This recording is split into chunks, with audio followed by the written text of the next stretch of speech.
later on. And so the idea is you can go on the left figure, and the idea is, when you see this phase diagram, you want to go from the solid to the vapor. But so you need to reach first the liquid phase, and then you need to go to the vapor phase.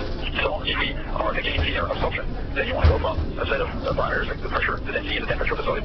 Then you bring this source into the laser. You pass the boundary between solid and liquid, for example, and then you have the density of the material. And then you pass, again, you still bring a lot of energy to the laser, and so you have the evaporation of the material when you cross the liquid vapor phase.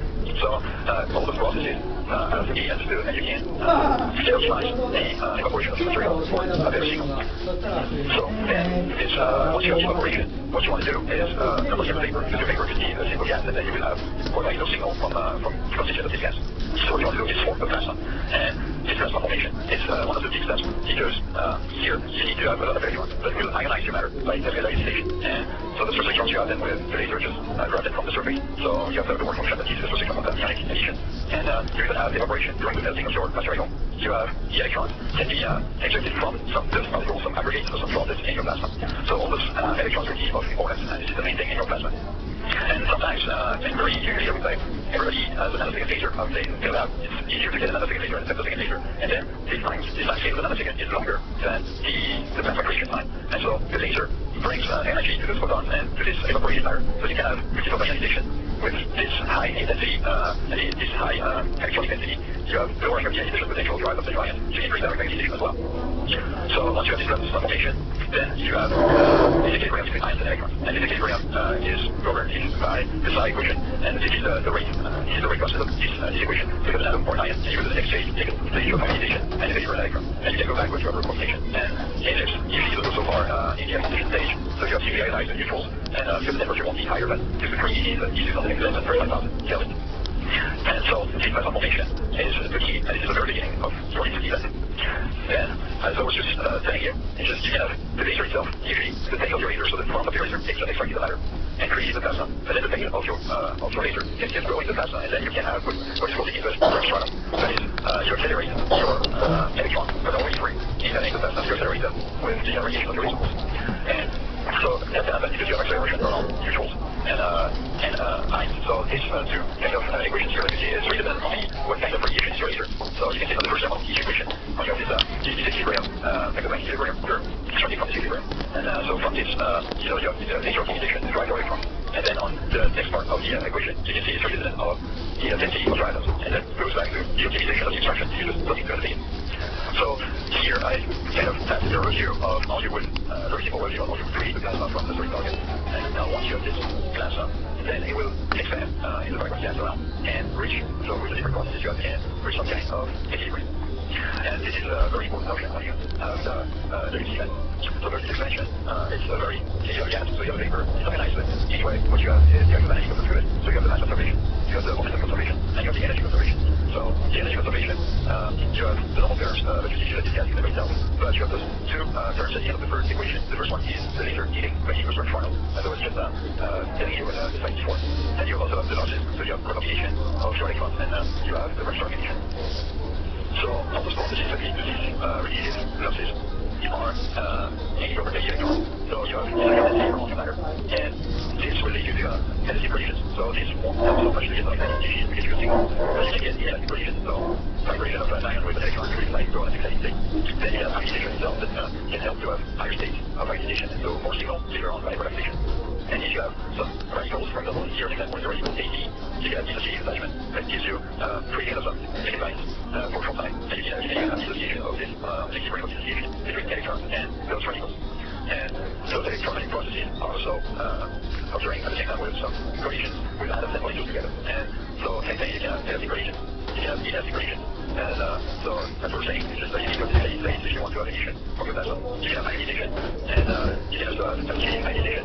And some other processes that are very important to transfer to the excite one to another that can be used to in some configuration to excite specific species in the plasma. You can have radical formation. So with regard here, you can create this radical with AD and chemical reactions themselves. Those processes and those collisions are very important, and I want to focus on the collisions there because that leads to the important notion of equilibrium and the plasma equilibrium. Here is, for example, one side that I will spend your time on. If you have equilibrium, what you have is just you want the equilibrium of the equilibrium of the species. You have different species, you have the electrons, you have the ions, you have neutrals, you have radicals, molecules, and all of them, if you want an equilibrium, you want them to have maximum distribution of their activities. So NFTs around the NFT distribution on one atom or one ion. So the one on distribution of the Boltzmann distribution, just the distribution of your electrons at the energy level. And this will help you to really have an analytical solution for knowing the composition of your plasma. Then you can have chemical equilibrium. And so I could hear a very broad equation that A plus B reduces AD. But so that can work for ionization as we know with the equilibrium. So an ion A plus B would be electrons. And so you can go back to the neutral. You can have dissociation and then vertical formation. So this is another important part of the plasma processes because there's radicals and beta radicals can later on some agglomerations and some aggregates in your plasma or in your cell. But then there is also the fourth one, that is the radiation equilibrium. And this radiation equilibrium would be a problem. And you can understand if you have a black body radiation, black body, you have no radiation going out because every photon emitted would be absorbed at the same time in this body. So what you want is you want to have a lot more processes for the ejection of the photon out of your plasma. You want emission more than you want absorption. And this is exactly what we want. We want everything covered by radiation. So as much as possible. So we want energies, equilibrium by radiation. So we want internal energies, equilibrium by radiation. So those chemical reactions by radiation. And then we just want the photons to go out of this plasma and give us the diagnostics of the iris light. And this is very abstract, but you can read a lot of literature, the local thermodynamic equilibrium. Since you don't have the black body equilibrium, so the radiation equilibrium, you cannot have the thermodynamic equilibrium, but you can have it, you can have it locus that is more in your plasma, if you can divide it into different cells in the thermodynamic equilibrium. And this means you have three steps to know if you have a local thermodynamic equilibrium. You have to have the radiation to gravitational processes over the radiation processes. You need to have the different gravitational processes to be equilibrium one with another. So that means you want to have all the same temperatures. And then you want to have the diffusion and the relaxation shorter than the filtration temperature and gradient. That means you want to look at time scales where you can consider the equilibrium and not only the transient phenomenon. Why all this discussion on local thermodynamic equilibrium is because, as you saw in the slide before, you can address them with analytical solution. You have the macro solution, you have the Zaha solution, and the Boltzmann solution, and all these solutions, you can use them to invert the signal you have from the lips to go back to quantification of the constituents of your plasma. And this is the key for a nice analysis with lips. So now we have all these notions. So we went through the extraction, so the centering, we went to the excitation, and we went to the equilibrium of your plasma. We wanted to emit and wanted to cool down. So this is the next section, and this will be the last part of these processes. So it's, as we're saying, is dynamic emission because it's a pulse even, and it's not like you have for example, ICT or where you have a torch, you have a real time. No, here you have processes that can last just for microseconds or 8 seconds. And so when you have the laser pulse that comes in the analytical time scale, then you have a very large continuum at the very beginning. This continuum we talk about it just after. Then you have recombination, and so your electrons will ions. Then the ions they become neutrals by recombination, and then the neutrals will become radicals by radical formation and association. So that is EMFs you will need to have a detection that can be gated and at least triggered with something around a natural nanoseconds here because you want to be able to address the right thing here in your event.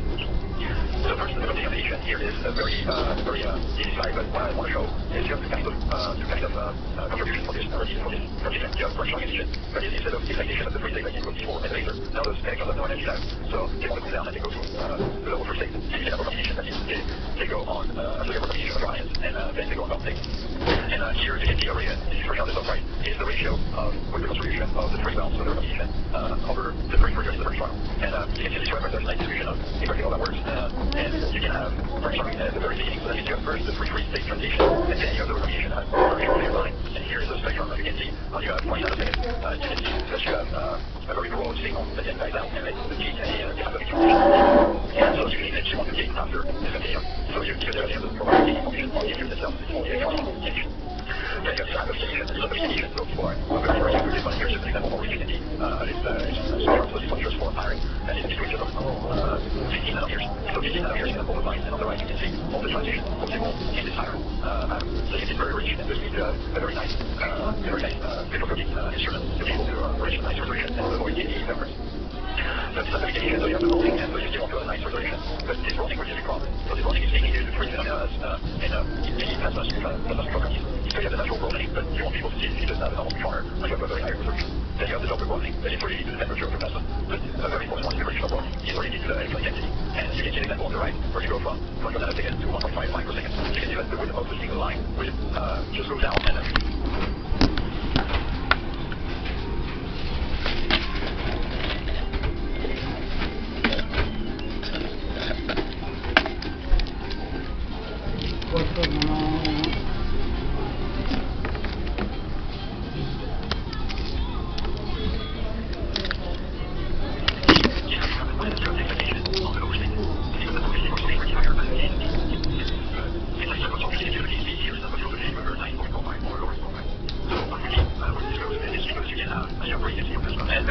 control. You have a list with the temperature, electron intensity, gradient. Then if you have history of lines, like the case in and you take it into account, that it was in work, you can reduce the history of lines and even the reversal of the lines.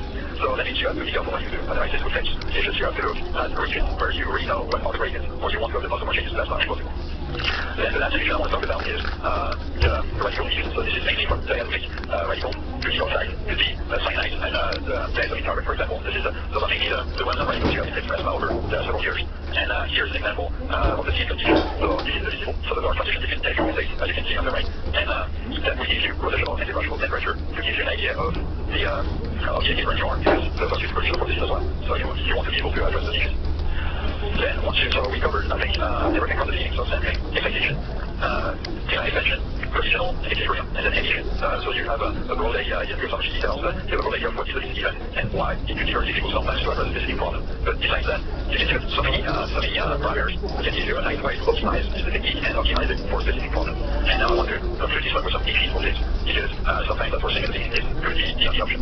And one example here is if you want to go in very into the regard, and you don't want to expect like any human, any electronics sometimes, because here's the example in hotels, and because of radiation, you don't want your electronics to be to have the parasites of the radiation, even if you want it to stay operational. So the idea, as you can see on the left, is you pass your meter just after a window, you analyze there, and radiation goes back where you window. And then you have a definitive one, because the only option if you want to go in this kind of environment.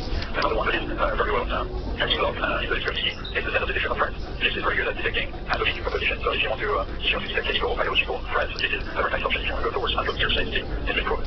And even explosive detection has been done and has been proven many times over 100 years. Another kind is the production chain monitoring, because you have the nice opportunity to have high resolution lasers. So you want to follow each product on the chain. You'll be able to go to take lasers and indicators, for example, and you can analyze each of them in a single shot. And there is a large overview in the textbooks that I mentioned at the beginning of this talk. Another trend is the space exploration. For sure, sometimes there's a space picture because you have some geometries that you cannot put any analytical technique there in this one. That would be very difficult to access these points. So the laser is a very useful option, and this is very well suited for that. Then I want to really conclude on this last slide with what I think is one of the future application and of this development is the forensics, because in forensics you have so many samples you want to analyze. You want them with a single system. You don't want to have too much preparation because you need to go fast to provide the conclusion. So here is what we call the CSI effect is all the electronics and all the technology you can get into the simple case. This can fit in this kind of case with compact lasers, compact spectrometers, and just a small computer. And this is, I think, a very nice step towards the future for this application. So I want to thank you for attending this conference, and now we let Dave lead the speaker. All right, well, thank you very much. That's a great presentation. Before we get started on the question and answer session, I'd like to remind everybody how to submit questions for the live Q&A. As a reminder, text chat is located in the lower left-hand side of your screen. To submit questions, type your question in the small text box at the bottom, and when finished, click the submit button. Please note that due to time constraints, our speaker may not be able to respond to all questions submitted. If we answer your questions during live event, we'll receive an answer from our team. So let's move on. We have a question here from one viewer. It's a pretty short sequence. They'd like to know what is the depth of penetration. So the depth of penetration usually can be a couple of tens of nanometers to less than a micrometer, so it is very on the surface. So it's just a small, I would say, imprint on your sample. Some people will call it image. It's very, very simple. It's what is how precious will be your sample for you if you want to analyze it. Okay. And so here who indicate that what is the difference? What is the difference between laser ablation OES and LIS? So there is no difference, I would say. The laser ablation, just when you say laser ablation OES, you don't include the fact that you have a plasma in the diaphragm. But this is exactly the same technique, I would say. Okay. And we have another viewer who would like to know how was the calibration done in your presentation? So the calibration is something very, very important. And any reason you have to have. For example, if you go in the industry and you want to analyze data example or methodology, for example, you know exactly what you have. And this is a very small set of samples you get. So you can get calibration samples and from the company or any other company. And then you just measure your calibration curves. Another next very interesting trend since 1999 has been the calibration free. That is, you use the notion of equilibrium that I was talking earlier. And because you can invert the signal next to this analytical radiation. And so you just have this spectrum itself. You go back to the concentration. So it has shown some going to the GTM can be possible with this kind of calibration free technique. And this is one thing that the whole community is working on to provide this kind of very unique calibration free analysis. And we have two different viewers who have similar questions. This question comes out of the quantitative capability of LIS, it is a quantitative technique. So after that you have the calibration, you can go with the quantitation. Then, as I was saying, that's what you want to do. So you would be very careful with your calibration curves if you want to go very quantitative. Some people have mentioned in all the literature, you can go towards PTD, there is no problem for these techniques. But then you optimize your best proportion season, for example. If you want to have a broad image, you can have like a biological application or a food application if you have you can have like 20 elements at the same time. And the thing is, you have to do a continuum. Then you can retrieve it like TDM for sure, but then several techniques that you have in you go through address single elements and provide a sub-TDM and towards TDM. Okay. We do have another few here who would like to know, what's your opinion on extending this to longer IR wavelengths? You mean with the laser or with the detection? Looking for laser. Okay. The IR region is very nice in the sense of the isolating concerns, as you say. The safety is better. For sure, if you need enough power to create a presence, some people would say like safer more than anything. But this is one thing that the IR can be great. Another thing is, and then we go back to the sampling question, is if you want to analyze polymers or molecular samples, then you have vibrational absorption there that can be very good. As well, if you have tunable lasers in the IR, and then there's some communication on this idea. And I think application with the IR lasers for addressing some bonds and it's the signal of some elements you want to address. Okay. And we have another viewer here who would like to know, how much of the typical pulse energy used in this? Okay, you can say a few millijoules, basically, sorry, you can change the other. Okay. We have another viewer here who would like to know, you can tell here. One of the things, they're saying that one of the limitations is pulse sensitivity. What strategy can help to overcome that? So, yeah, as we're saying, so it's that you don't go with single pulses, and then you can address it with different techniques like adding several pulses. And for example, there's the double pulse itself is here you can keep on the plasma going for a long time. You add there is one that is just if you just want to go very low in detection and computation, you can have the microwaves is something that can be used and we explored in our lab. One thing also is to use resonance. You can do fluorescence in your plasma, so you refer to specific atom or specific element, and you can there's some new work that you can you were doing the ablation and the excitation of single elements by single pulse. So if you want to go in very good physical detection, then usually you want to adapt the technique. So you just use this as a plasma creation, just for the creation of the plasma, and then you use another pulse and you can do different other techniques, functional techniques, I would say, to go lower detection. Okay. We have another viewer here who mentions that you spoke of parts per million analyses. What's the major element analyses of the organic? That's one thing. Even what's your what was the need you want in the percentage of error? But you can go to a few percent for sure, like a 99% elements. I haven't worked so much in these still, but you can go to lower than 1%, I'm sure. Okay. We have a viewer here who has a general question. What are the things challenges currently faced by the community? One thing was the yes, right, I would say, is the recognition by the field. But I hope that this presentation can help you with an idea of what's relatively low. But another one is very easy to deal with physical detection just with one pulse. For example, having protocols to achieve analysis you have of the air more often. And one thing trend is really the development of the conversion for hips, and I think it's just one big step to go forward. Okay. Another viewer would like to know, is wavelength interaction a problem for this? For example, 6 million bands, would you have with ICP-O? Yes. That's fine. If I understood the question, so if you want to go to the numbers, I guess, you can get zero spectrum, or in this case, you can always find out where you want to go in zero spectrum, for the wavelength direction. I think it's just, you can adapt later before region or the reverse direction, you want to get rid of this. This is not the issue. Okay.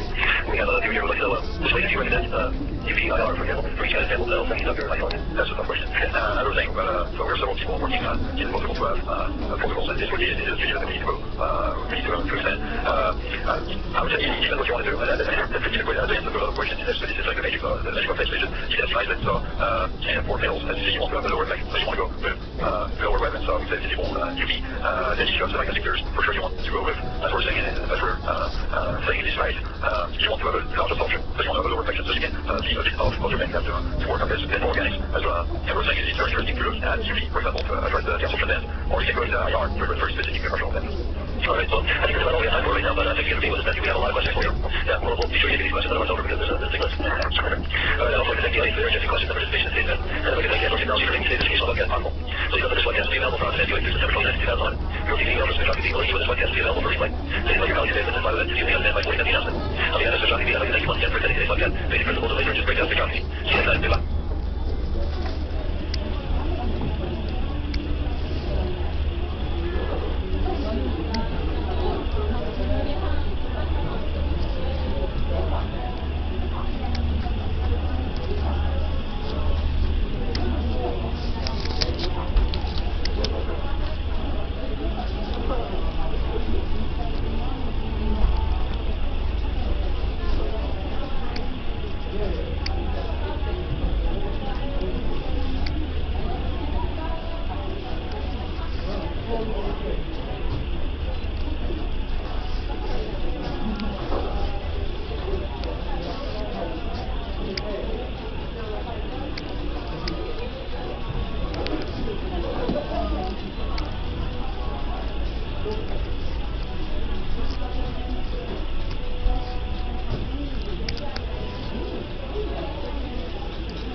Outdoor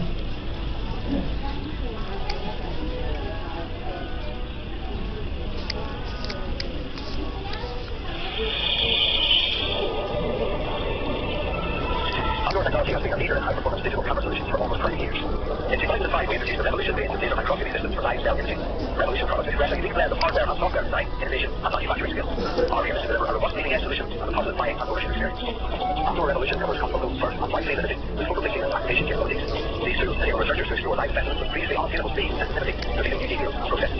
Confocal scanning is achieved with the Yokogawa CSU X1 latest generation dual spinning disc. Excitation is supplied by Outdoor ALC laser combiners, characterized by long life and compact design. The highest quality solid-state lasers and ultra-stable mechanical platform deliver up to 5 user-selected wavelengths by optical fiber. The built-in acousto-optic tunable filter provides microsecond control and effectively eliminates crosstalk. An optional multi-port optical switch extends ALC usage terms on Strapa elimination. Strapa provides an interactive computer-steered laser beam for photo glitching and activation. Detection options include filter wheels, field splitters, and dual camera adapters to support multi-channel parametric imaging.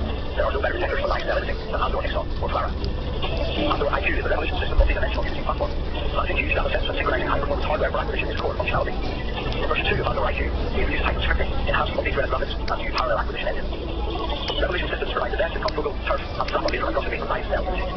Discover new ways to see and visit www.outdoor.com to find out more.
line solid-state laser designer and give a bit more detail on the new AI light also will be introducing a general microscopy application. And then we'll focus on the differential spinning disk scanner. The white light confocal instrument arrives as we see it. There's been a number of instruments developed for this one, has some unique features which we think will make it the first truly successful white light confocal. And then we'll mention a little bit about applications and compare the laser spinning disk with the white light spinning disk, primarily for feature comparison.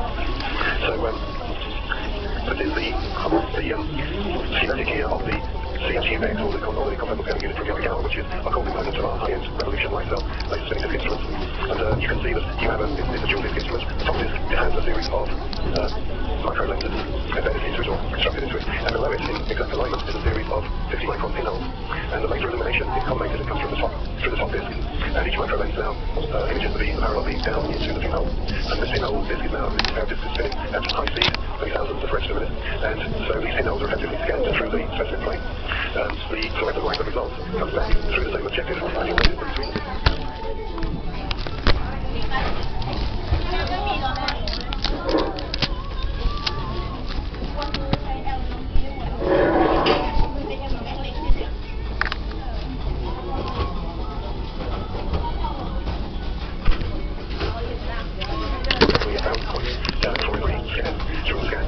We have a very low reach scenario with confocal imaging that makes it ideal for lifestyle applications. So if we go on to the next slide, you'll see that we can compare point scanners, which is the classical laser scanning confocal microscope that many people will be familiar with, versus the dual disk scanner. And you'll see that while a point scanner scans an individual laser beam across the spectrum, the system spinning disk unit is scanning about 1,000 points simultaneously. The consequence of this is that with the disk scanner you can acquire light from all those points in parallel, whereas on the laser scanner that scans a single laser point, you have serial detection. Consequently, we will have be able to use an ESCCD and CSU versus a point photon tube in a laser scanner. And you can see there's a big difference then in quantum efficiency as well as in parallel detection. Frame rates consequently will be many times higher in the CSU, and that makes it good for fun with observing rapid events or chemically changing events within the specimen. Laser peak power per point will be 1,000, so we get very low bleach rates within the disk scanner. And we get very little time skew between the different points within the frame, which in a laser scanning instrument makes significant if you've got rapid events you're trying to observe. The laser scanner has a couple of advantages though, is that you can have a programmable scan, and you can have simultaneous scanning with the laser beam. So that's a comparison. Here we have a similar objective, but we basically identify the benefits. So we have isolated detection channels, efficient illumination through the lenses, the overall efficiency through that micro lens of the disk is about 60%, but overall it's about 15% efficient in transmission. We have low peak power by parallel illumination, efficient parallel detection with a high QE detector, and true broadband operation. And we had a few tweaks to the end of the optical chain by adding achromatic detector optics and very high performance filters to achieve over single source ratios. That's a market leading single source ratios. So by way of review, this is what the CSUX, one scanner manufactured by Yokogawa, looks like. And this is the instrument that that forms the heart of the scanning side of the advanced instrumentation. So there are key features here. So the sectioning ability of the instrument is about 1.2 microns and very low background. So the next slide shows us a typical arrangement of an instrument. On the left-hand side, at the top here, you have our workstation which controls the whole instrument. If you look on the right-hand side of the slide, you'll see a range of different configurations from user installations around the world. On the submarine microscope, on the side port with incubator, or on the side port in the lower right, without right stage there. So you can, if we work down, go back to the left-hand side and work down here, you'll see the laser workstation is the laser combiner, which delivers up to 5 lines of solid-state individual laser modules, and that gets coupled through a single line fiber and feeds the CSUX for laser illumination. Below that we have our precision control unit, which provides the timing for the instrumentation. And then if we work around in an anti-clockwise manner, down at the bottom we have our ESCCD or Clara CCD detector, which is a great companion for the CSUX. And we move up then to emission filter wheel, the disk scanner itself, and then up into the microscope.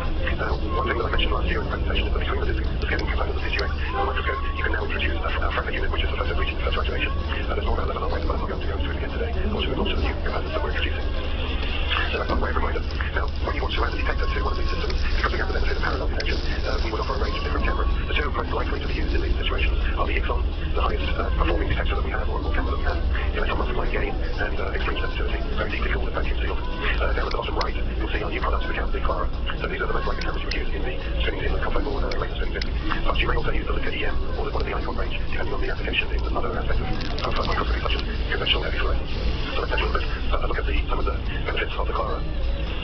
So, in some ways, you may argue that the Clara is not a new product. Certainly it is a new product from Edmund's perspective, but the sensor that's used in here, the Sony ICX285 sensor, has been around for about 10 years and forms the sensor in a number of, probably the most widely used cameras for fluorescence imaging in microscopy. But we introduced this camera at this point with a number of significant advantages. So let's have a look at those. We have minus 45 degrees C air cooling. We can run this camera without a fan, down to minus 20 Celsius. If you're looking to do electrophysiology where vibration is something you don't want, and being able to run the camera with a fan off is a significant advantage. We're able to offer the best read noises in the market, 3 electrons or less.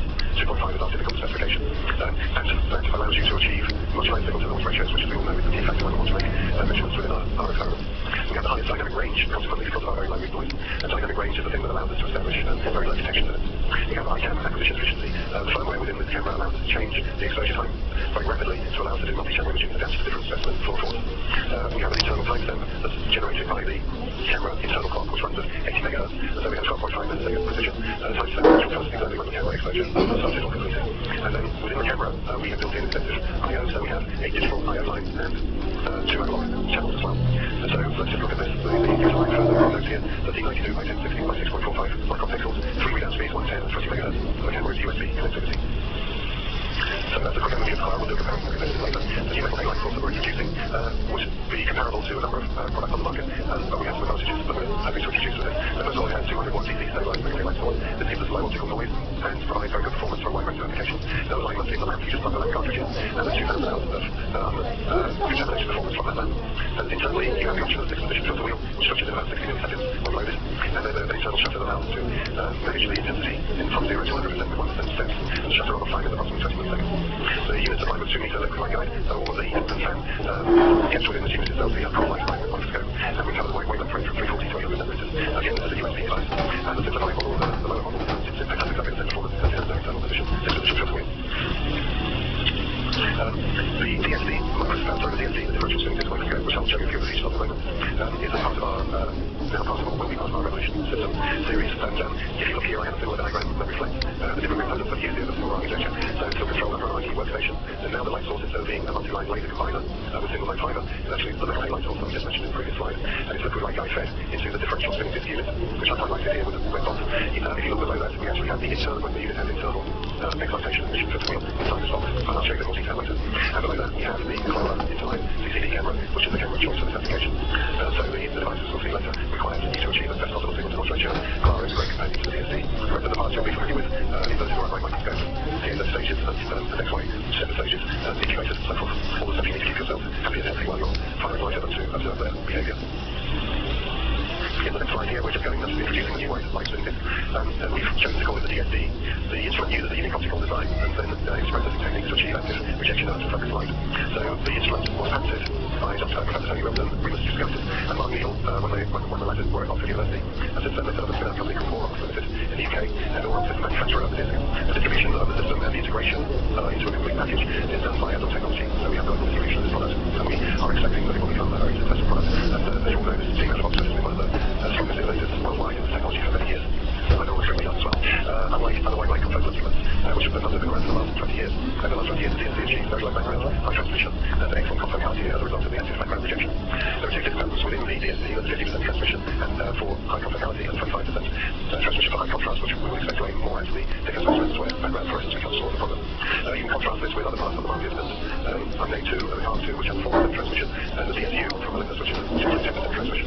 So the DSD is very effective in terms of gauge light too, which means you get more light back from the specimen, but you have to use a little bit of optical and image processing trickery to extract the content from the instrument. The theoretical analysis of the instrument indicates that it can exceed the point scanning the confoundability of a point scanning instrument. And we'll look at the theory in a few minutes. Because of active background diffraction, performance is noise limited, so this means the instrument is not going to be fantastic at very low light level, but when you have medium to high signal conditions, it will perform extremely well. So we'll see a little bit more about that in a minute. So let's look at the Clara in a bit more detail to relate to what the camera looks like. I'll show you a couple of images that should have you going Google and Earth. In this case, we've got a electron very thin specimen with 3 fluorophores here. You can see the excellent resolution and the very low noise here that we're seeing in this image. So very useful image, I think. And so it provides the best resolution for light on microscopy or fixed on microscopy, where you have tied together plastic photons. Not only that, but also in cases where you wish to acquire high-quality images from spinning disc confocal, then this instrument provides extremely good signal-to-noise ratio.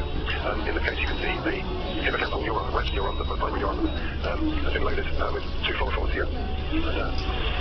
And this was captured from Dr. Tom Blankley's laboratory in Boston University Hospital, and shows you here we go, I've got the details here, sorry for that stutter. So it's a you captured hippocampal neuron grown for 2.5 weeks, that came transfected with TD tomato red and active binding protein in green here. So the images were acquired with a 60S 1.45 Olympus on an AX81 with a 1.2x C mount, and this is a maximum intensity projection from a series of a Z-Sex with 0.4 micron steps. So the red infill in the center there shows you the morphology of the individual dendritic spines protruding from the main trunk of of the data.